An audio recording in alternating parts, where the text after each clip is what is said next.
We had a full slate of Coppinger Tournament games tonight. We begin at Bowen Field with Tazewell and James Monroe.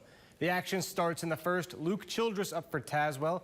The pitch gets away. Tyler Hash motors in from third. The Bulldogs will play from in front. They're up 1-0.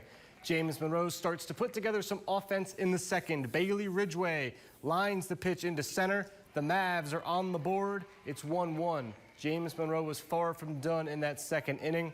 3 batters later, Hudson Bogus hits a slow roller to short. All the James Monroe base runners hustle.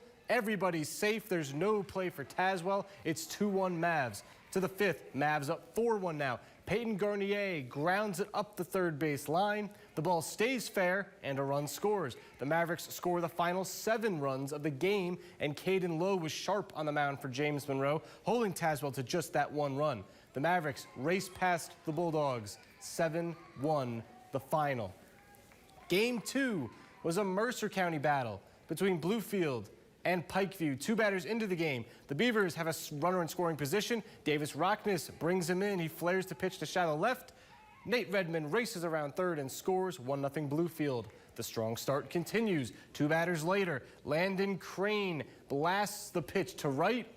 The ball gets over the right fielder's head. Rockness touches home. Crane is going to motor and slide into third with a triple. It's 2-0 Beavers.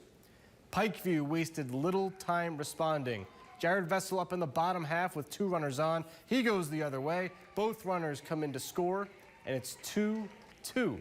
The Panthers pull ahead later in the inning. Zach Rose is going to hit a ball up the middle with a runner on third.